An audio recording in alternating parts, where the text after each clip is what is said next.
नमस्कार दोस्तों, आपका स्वागत है हमारे चैनल एफएम वाला में, जहां हम लेकर आते हैं कहानियां जो दिल को छू जाएं, लम्हे जो याद बन जाएं और किस्से जो जिंदगी की सच्चाइयों को आंखों के सामने खड़ा कर दें।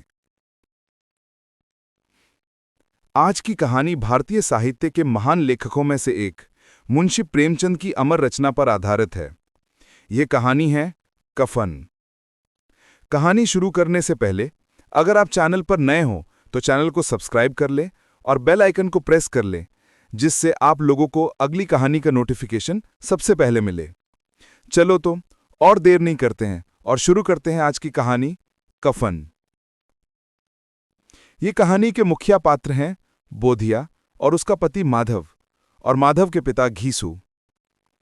एक ठंडी रात, एक कच्ची झोपड़ी और उसके भीतर जन्म और मृत्यु के बीच झूलती एक औरत। मुंशी प्रेमचंद की अमर कहानी कफन।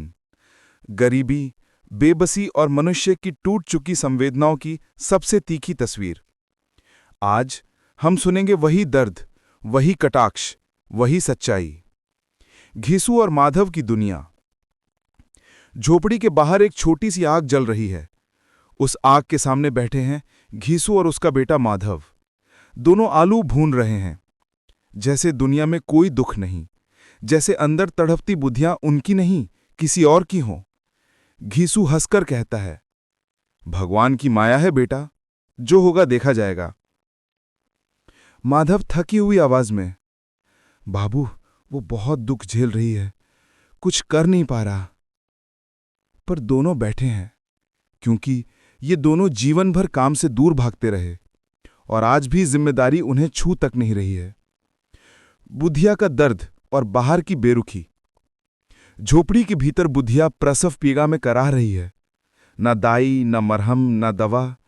गांव में सब जानते हैं घीसू माधव की आदतें, और इसी वजह से कोई मदद को नहीं आता। माधव कभी कभी दरवाजे तक जाता है, चीख सुनता है और फिर वापस आकर चुपचाप बैठ जाता है। घीसू कहता है, हिम्मत रख बेटा, सब ठीक होगा। पर दोनों के दिल में डर कम और भूख ज्यादा है। रात का सन्नाटा और पुरानी बातें। आग की तपन कम होने लगी।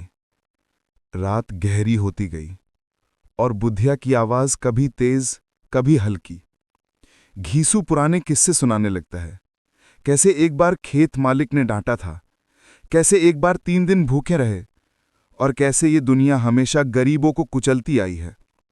कहानी से ज्यादा समय काटना मकसद था और समय कटता गया। सुबह और एक खामोशी। सुबह का पहला उजाला और देर रात के बाद का सन्नाटा। दोनों झोंपड़ी में जाते हैं। बुधिया अब बोल नहीं रही। उसकी देह ठंडी है, चेहरा दर्द से जमे हुए घाव जैसा। माधव कुछ पल उसे देखता है। आंखें भर आती हैं, पर आंसू गिरते नहीं, जैसे गरीबी ने उसकी संवेदनाएं सोख ली हों। दान मांगने की यात्रा। अब शुरू होता है घीसू माधव का असली नाटक। गांव में घूम घूम कर कहते हैं, हमारी बहू मर गई है, उसका कफन लेना है, कुछ मदद करो। लोग जानते हैं कि दोनों निकम्मे हैं, लेकिन मौत पर हृदय पसीज ही जाता है। किसी ने 2 रुपए दिए, किसी ने अनाज, किसी ने लकड़ी, और धीरे धीरे 5 रुपए इकट्ठे हो गए, जो उस जमाने में बहुत होते थे।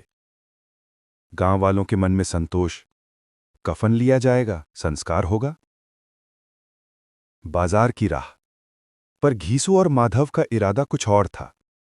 दोनों कफन की दुकान के पास से निकल गए और पहुंचे शराब खाने के सामने। माधव ने हिचक कर पूछा, बाबू ये ठीक है क्या? घीसू ने कहा, कफन मिट्टी में जाएगा, पर जो हम खाएंगे पिएंगे उसकी गर्मी सीधे उसकी आत्मा को मिलेगी।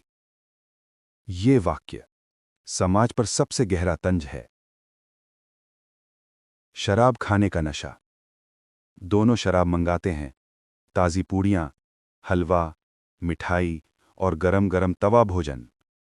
माधव रोते हुए कहता है, वो बहुत दुख झेलती थी बाबू, अगर जिंदा रहती तो और कष्ट सहती, भगवान ने उसे छोड़ा लिया।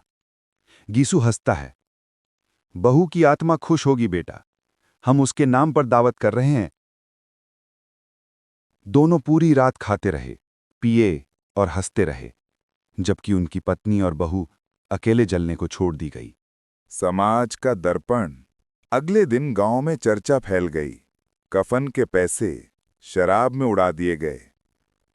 सबको गुस्सा आया, पर कोई कुछ कर भी नहीं पाया।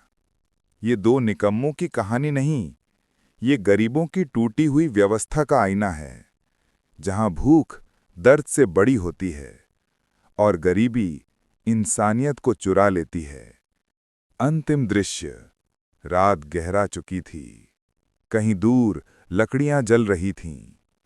बुधिया का अंतिम संस्कार, बिना कफन, बिना सम्मान।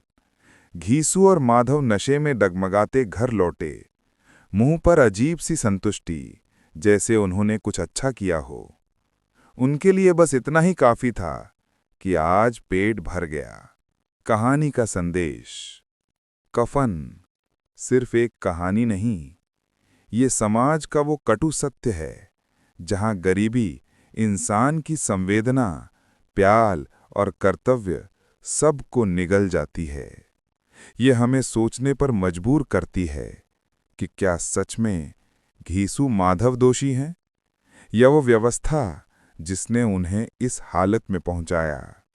धीमे सुरों में, मृत्यु और जीवन के इस द्वंद्व में, कफन सिर्फ एक कपड़ा नहीं, एक सवाल है हम सब के लिए। अगर ये कहानी आपको दिल तक छू गई, तो कृपया वीडियो को लाइक जरूर करें।